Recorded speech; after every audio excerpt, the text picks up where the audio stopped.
In the hills of western North Carolina lies a Western-style theme park. But this is no ordinary theme park, as this park has a special mascot.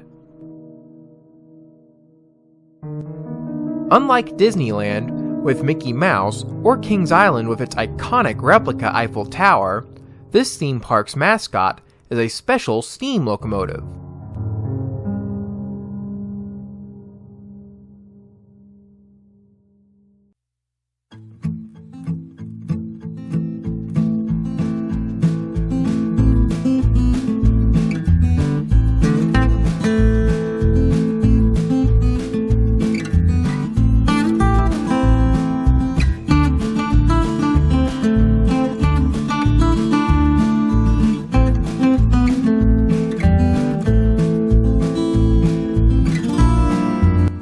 In this video, we take a visit to the well-known Tweetsie Railroad and watch and ride behind famed Tweetsie Railroad number 12 as it goes around the park.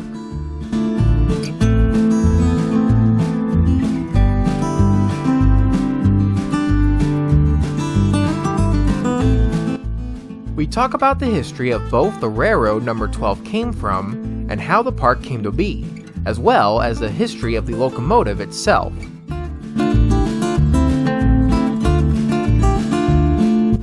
We also get the chance to explore the park and see what else it has to offer.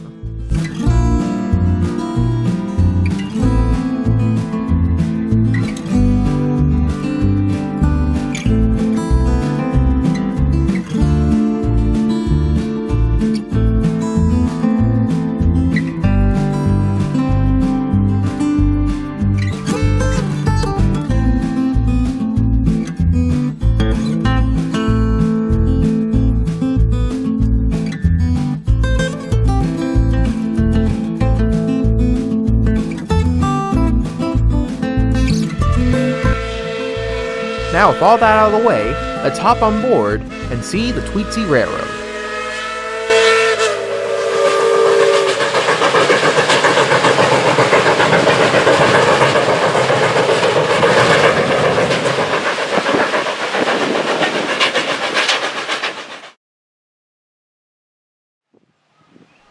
The date is June 21st, 2019. On this day, my mom, brother, and I were at the Tweetsie Railroad, a Western-style theme park just north of Bowling Rocks, North Carolina. We began our day in the parking lot, and from here we could see the theme park's locomotive shops and small yard. Here, not only do they maintain their 2 steam locomotives, but they also maintain all the equipment they own here as well. From our vantage point here in the parking lot, we could see ex-White Pass and Yukon 119, the Yukon Queen, sitting in the open shed, as well as some of the vintage rolling stock that the park owns, along with the speeder and weed killer car. Soon we heard a whistle echoing around the mountains, and I got set up to watch as Tweetsie Railroad number 12 led the first train of the day to the platform in the park.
Now with the train at the platform, the park was officially open for the day.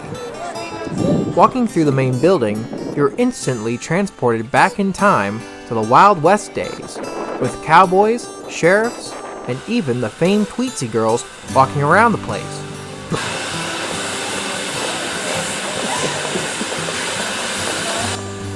Of course, our main star, number 12, is parked right out on Main Street.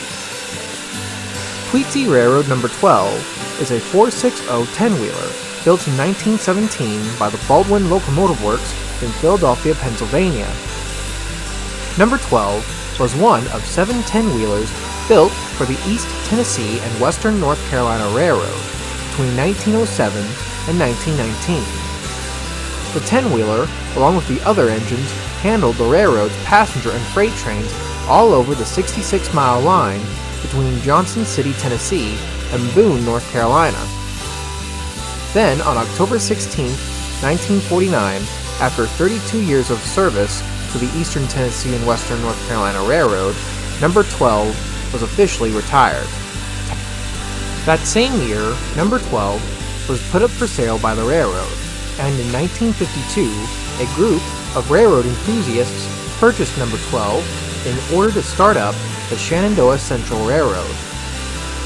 The Shenandoah Central was planned to be a startup tourist railroad in Rockingham County, Virginia, and the 10-wheeler was moved there for the operation. The railroad only operated for 2 years, when sadly Hurricane Hazel washed out the Shenandoah Central Railroad line in 1954. With the railroad line out of commission, the railroad was unable to recover, and that same year put number 12 back up for sale. At the same time, Hollywood actor and cowboy singer Gene Autry was looking for a steam engine to purchase. He wanted to use one in the making of his movies when the role came up, and just for fun at his Melody Ranch in Hollywood, California. When he saw the advertisement for number 12, he expressed interest in the 10-wheeler, even purchasing the right to buy the locomotive later, so he could figure out how to get the engine out to California first. Before we continue with the history of number 12, it was soon time to board the first train of the day. The train consists of 5 specially built, open-air passenger cars. We decided to ride in coach car number 18.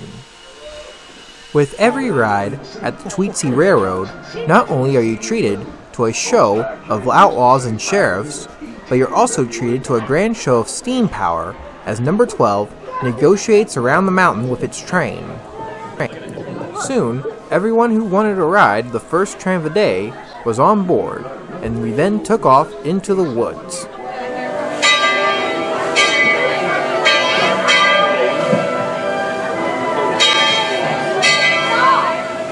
All right. Let's ride. Train's for you, Casey.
Getting back to the history of number 12, unfortunately for Audrey, he quickly learned that the price to move number 12 to California would be way too expensive, even for a Hollywood actor of his stature. He soon lost interest in the idea altogether, and a year later, he sold his right to buy number 12 later to Grover Robbins Jr., a real estate developer in Bowling Rocks, North Carolina. As soon as the right was acquired by Robbins, he then purchased number 12 and had the engine moved back to its native homeland in the Blue Ridge Mountains and began restoring the locomotive. Then, on July 4th, 1957, with 1 mile of track laid, number 12 pulled its first excursion train over the newly opened Tweetsie Railroad, and number 12 has been here ever since. As we continue our journey around the mountain, let's now talk about the railroad number 12 came from. The East Tennessee and Western North Carolina Railroad was chartered in 1866. Ironically, when the line was first laid, it was built to 5-foot gauge, which was the standard gauge for the South at the time. Unfortunately, the line quickly ran into financial troubles and was forced to stop constructing the railroad. In 1879, a group of investors, led by a man named Ariel Party, purchased the ET&WNC and resumed construction of the railroad, this time changing the gauge from 5-foot to 3-foot narrow gauge. Ariel Party was connected with the famed East Broad Top Railroad in Pennsylvania, which was also a 3-foot gauge railroad.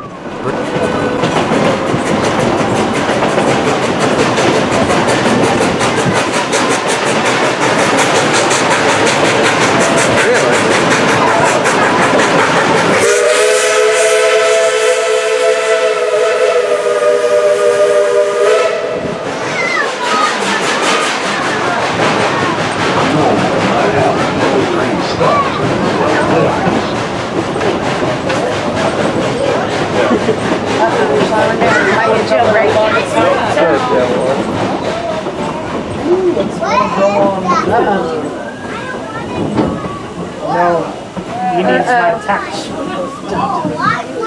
Maybe we won't be able to get off.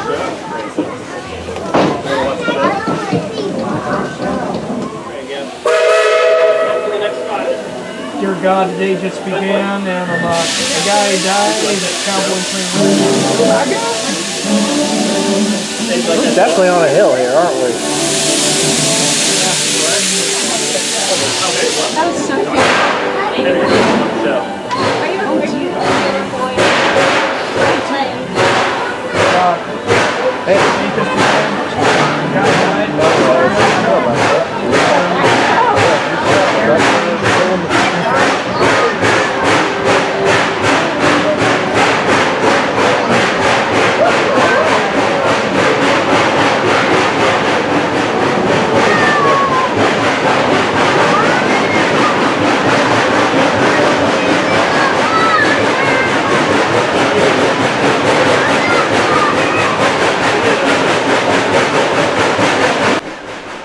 By 1882, the line was officially open for business, with tracks running from Johnson City, Tennessee to Cranberry, North Carolina. At Cranberry, the ET&WNC was able to tap the mines located there, which produced high-grade ores used in the production of tool steel. The railroad also connected to another narrow-gauge railroad called the Linville River Railroad. The Arbuckle Line, as the railroad was also known as, was a logging railroad that ran from Cranberry down to Saginaw, North Carolina, which was later renamed to Panola, North Carolina. The Arbuckle Line was later purchased by the ET&WNC in 1913, and by 1918, the railroad reached its zenith when it built the line to Boone, North Carolina. During the 1930s, the railroad turned to tourism, as by then, most of the mountain's trees were logged off, and the mines along the railroad were running out. The railroad attracted many excursionists with its mountainous scenery and the famed Doe River Gorge, which it ran through to get to North Carolina. During this time, the railroad received the nickname the Tweetsie due to the cheerful-sounding whistles that their steam engines, such as number 12, gave when running up and down the line. Sadly, in 1940, a heavy rainstorm washed out much of the old Linville River Railroad, including the extension to Boone, and by 1941, the Arbuckle line was abandoned. During World War II, the Tweetsie kept busy thanks to its increased demand for steel and because of gasoline and tire rationings. Unfortunately, this wasn't to last, as by the end of the war, all the mines along the railroad had played out. With no more business along the railroad, the ET&WNC ran its last narrow-gauge train on October 16, 1950, and ceased operations of the narrow gauge. Luckily for the railroad, in 1906, a third rail for standard gauge operations of today was laid from Johnson City to Elizabethton, Tennessee. Despite the narrow gauge being gone, the railroad still soldiered on with a much shorter standard gauge line.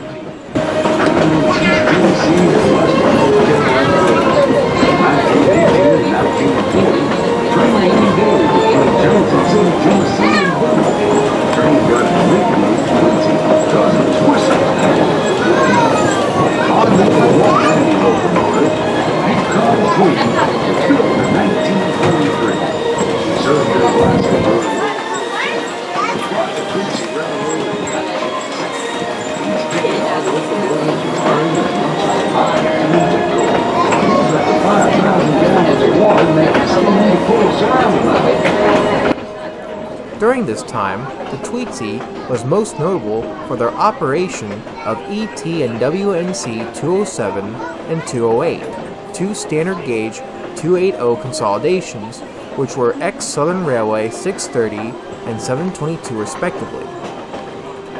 The ET&WNC continued operating the steam engines until 1967, when the Southern Railway traded two of their Alco RS3s for their two consolidations.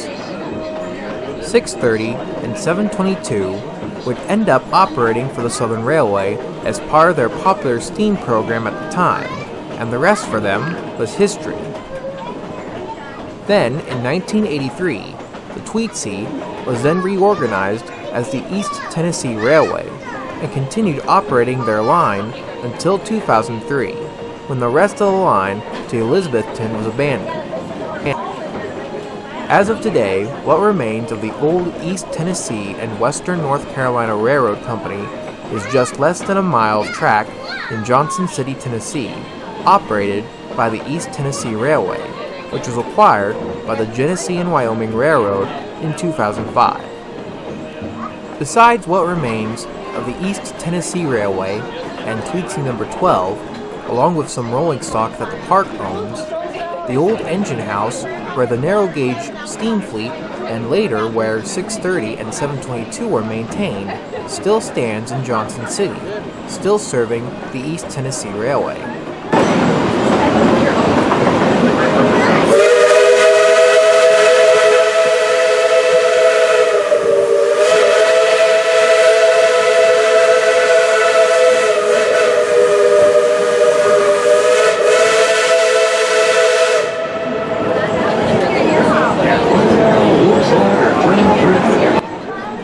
The section of abandoned right-of-way between Johnson City and Elizabethton, Tennessee is now the Tweetsie Trail, and the rest of the old right-of-way has now been turned into roads, with the exception of the Doe River Gorge.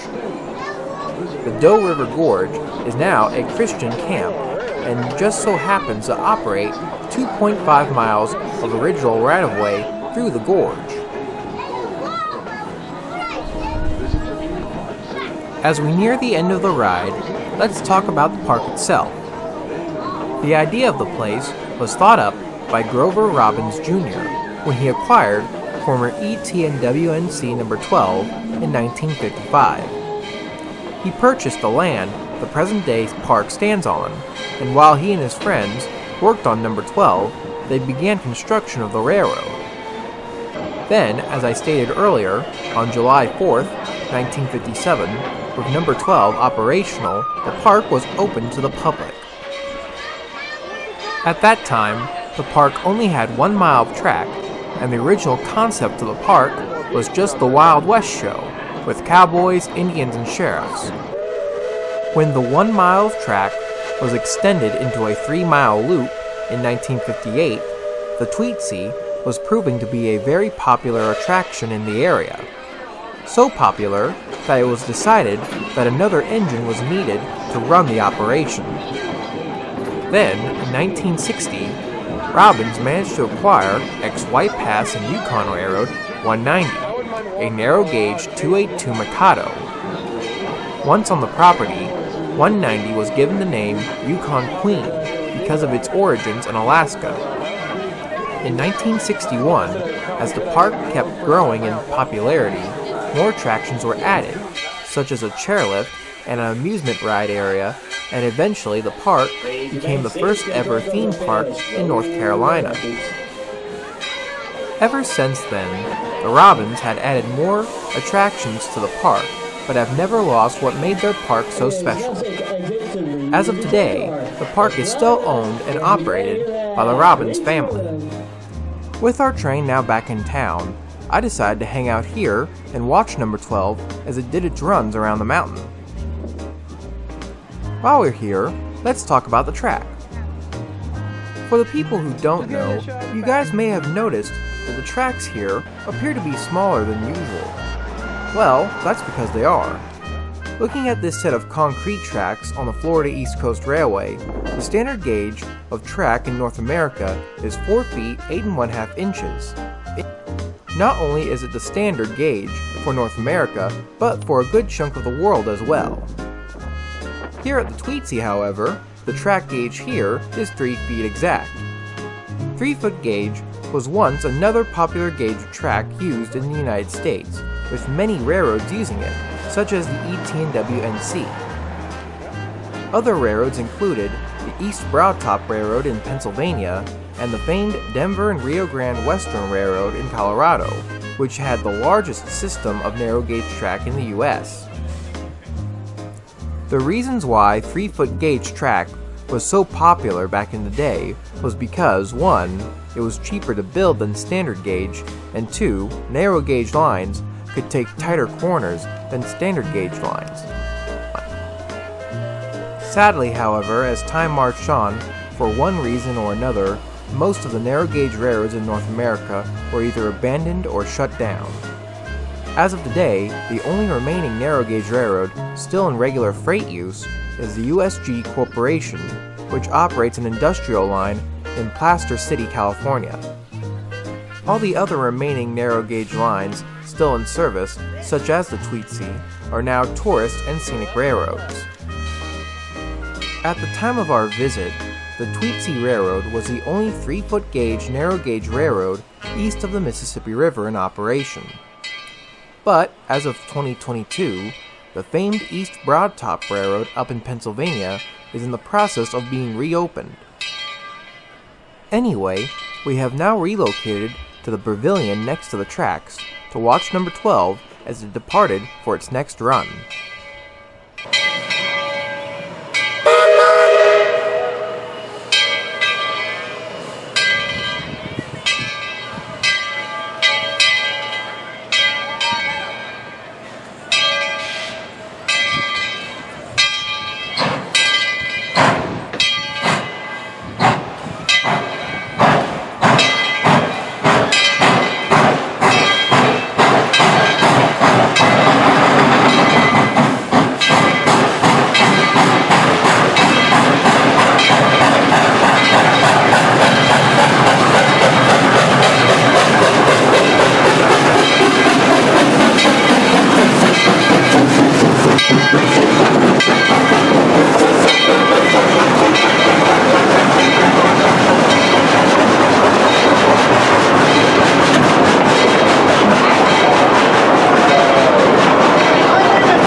Let's now head outside the park for a minute.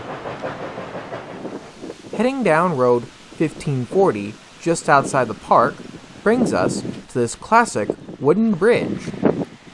This type of bridge is known as a timber trestle bridge because it's comprised of a number of short spans supported by closely spaced frames, and it's made of wood.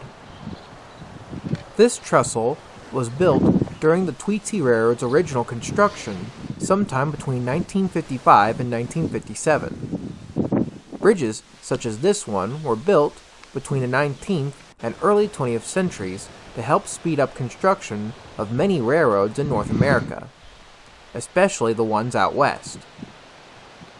Most of the time, they were built to be replaced later with more permanent structures, such as steel structures or just dirt fills.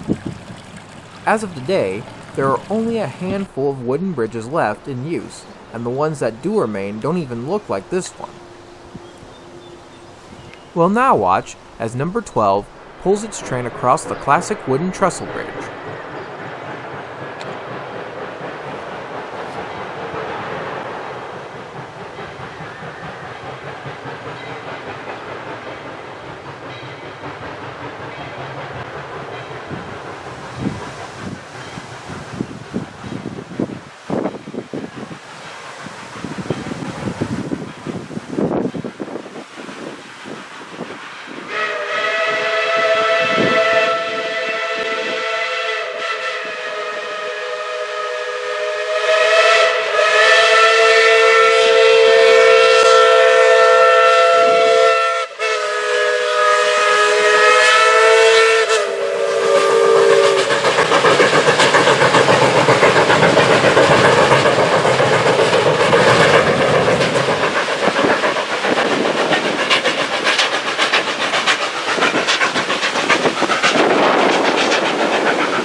As number 12 makes its next run into the woods, we'll now head back into the park and wait for the train to come back. Walking back through the main entrance and turning right will bring you to the Tweetsie Railroad's main locomotive shops. This is where all the work on both the cars and engines is done. This shop complex is one of the few places left in North America where they can not only maintain a locomotive, but also manufacture their own parts when needed. They are also capable of rebuilding engines here as well. They are so good at what they do here that they also do work on other locomotives from other places and amusement parks, such as Dollywood, Busch Gardens, Six Flags, and even Disney. Looking down the tracks, we can see the small yard where the Tweetsie stores some of its equipment, such as the Yukon Queen. Soon, a Tweetsie whistle was heard in the distance, and I got set up to watch number 12 as it came back into the park.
During this trip, I had my GoPro camera on hand.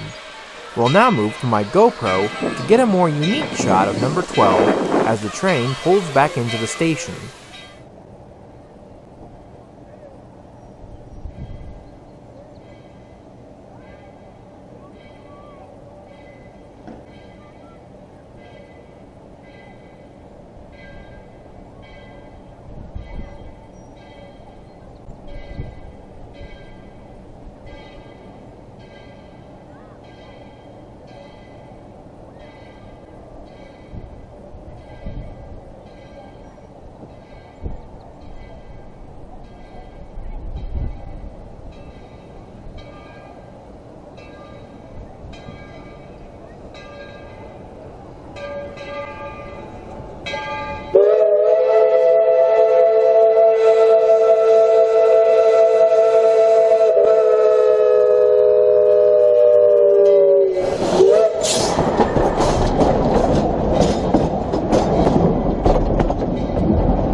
After seeing number 12 pull in, I then moved to a small overlook opposite of both the tracks and the Western General Store on Main Street. Here, the overlook provides a great vantage point for viewing number 12, and will now watch as the engine departs for another run around the mountain.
I also got my GoPro set up here as well, providing yet another unique shot of the train as it passes over.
After getting my fill of steam, We then decided to see what else the Tweetsie Railroad had to offer.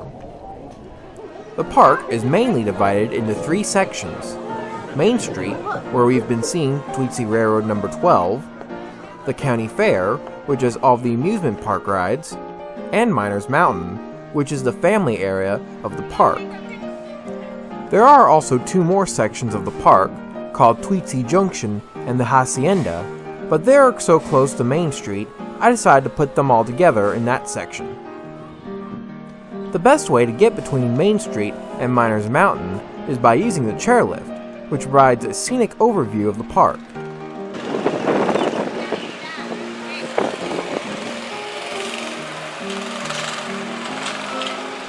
There is also a bus route that provides service between the Main Street and Miners Mountain. There is also a hiking trail in the park that connects all the areas. Fair warning for people trying to rail fan the park, there are no places to see the railroad from the trail. I tried. Anyway, besides Main Street, we spent a good amount of time at Miners Mountain. Although the area is aimed at children, there are also some attractions here for the whole family to enjoy. Some of the attractions include the Mouse Mine, a small train ride that runs around the area,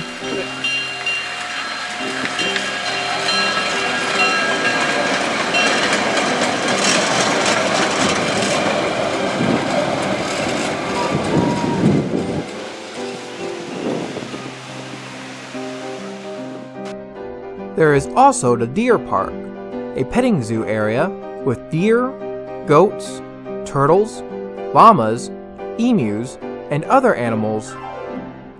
For a bit of money, you can even buy an ice cream cone full of oats, corn, and other foods to feed the animals with.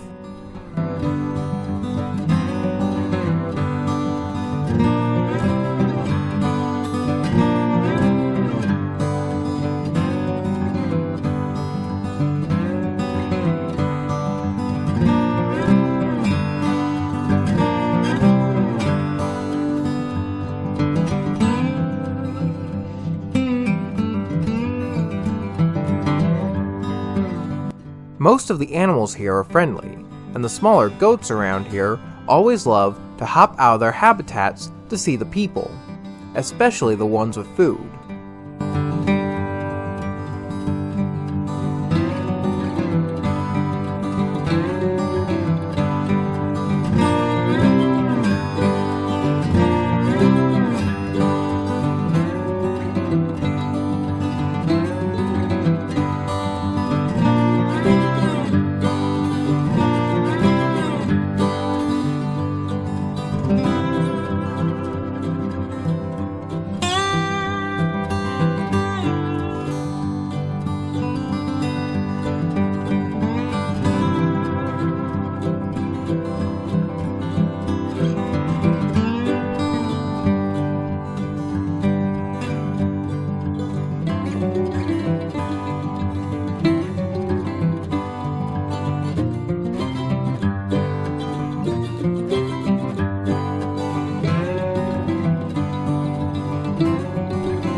This little goat could be the grandson of Rocky, the Great Northern Railway's mascot.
After having our fun up on Miners Mountain, we then walked back down the mountain to Main Street, where we decided to ride the train once again. Train is clear, Casey. Here we go, folks. Be sure to stay in your seats. How about giving the people in town a wave and a big yee-haw? On the right is the Tweetsie Junction with a handmade sign shop, an old-fashioned photo parlor, a junction store, and Sparky's Southwestern and Barbecue. And you can see some entertaining shows at the Palace Saloon. Over to your left is the Hacienda, where we'll be having lots of great special events throughout the season, along with some other surprises.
Stops in the middle of a wilderness.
Casey, let's get these folks on back to town, please.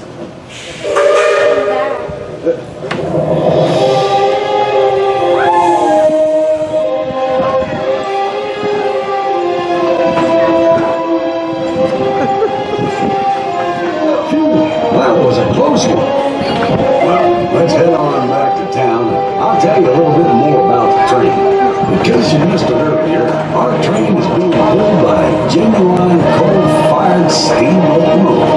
We have two locomotives here at Tweetsie Railroad, both built by the Baldwin Locomotive Works of Philadelphia. Number 12, the original Tweetsie locomotive, was built in 1917, ran on the East Tennessee and Western North Carolina Railroad. From 1918 to 1940, the train ran daily between Johnson City, Tennessee and Boone. The train got its nickname, Tweetsie, because of its whistle echoing through these mountains. Our number 190 locomotive, the Yukon Queen, was built in 1943. She served in Alaska during World War II and was brought to Tweetsie Railroad in 1960. Each day, our locomotives burn as much as 5 tons of coal. Use up to 5,000 gallons of water making steam to pull us around the mountain.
Make sure you got all your valuables.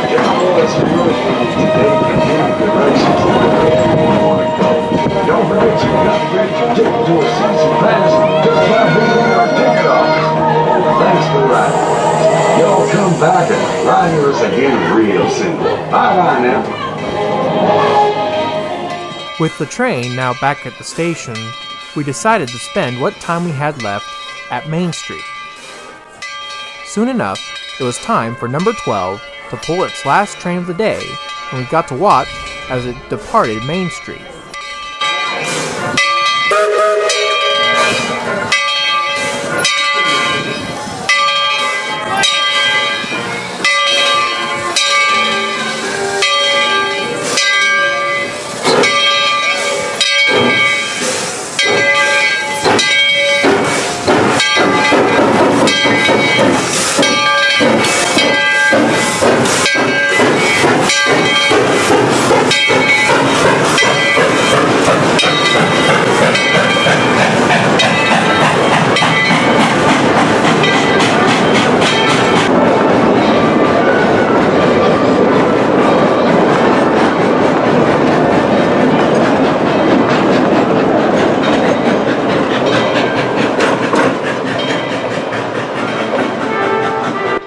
After the train left, we then wandered over to the locomotive shops and got to watch as number 12 pulled back into Main Street.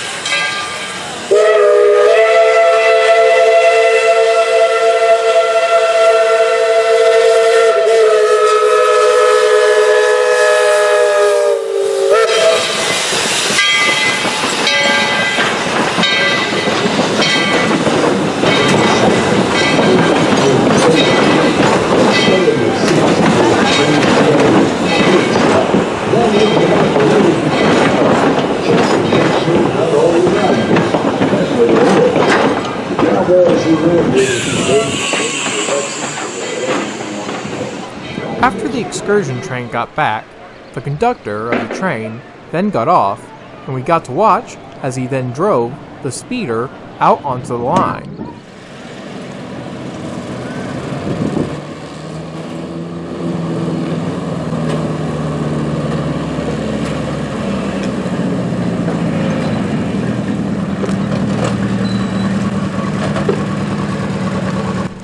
The conductor was getting the short weed killer train out to run up the line later. Anyway, after the conductor threw the switch, he then drove the speeder backwards down the line a short way.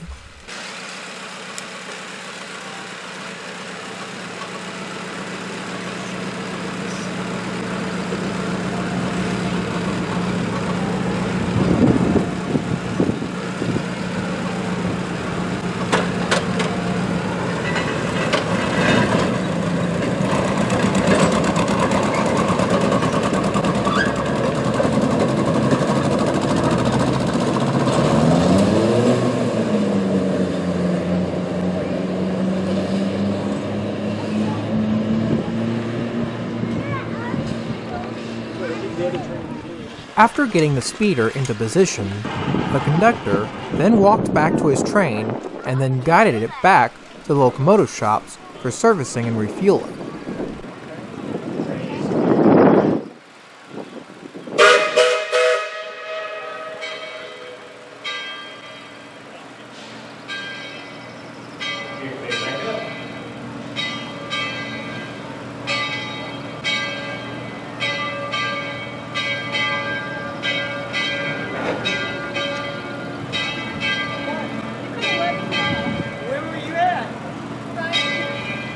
Would be big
With the train now back at the shops, the crews began working on number 12 to make sure the engine was ready for its next run tomorrow. As they began to load the tender with coal, we now arrive at the end of our visit to the Tweetsie Railroad. We had a blast visiting this theme park. With all of its attractions, entertainment, and even its history, the Tweetsie Railroad has something for everyone. If you wish to come and visit the Tweetsie Railroad, they're located at 300 Tweetsie Railroad Lane, Bowling Rocks, North Carolina. You can also visit their website at https://tweetsie.com/ for more information about when the park is open and when they are having any special events happening at the park, such as their Ghost Train event and their Railroad Heritage Weekend. They also have a Facebook, Twitter, Instagram, YouTube, and Pinterest accounts as well, so you can follow or subscribe to them as well on those platforms. I'll leave the links to all those websites down in the description box below so you can go check them out.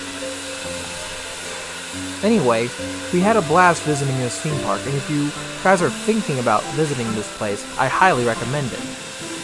Anyway, I hope you guys enjoyed this video, and I hope you guys have a good day. See you later!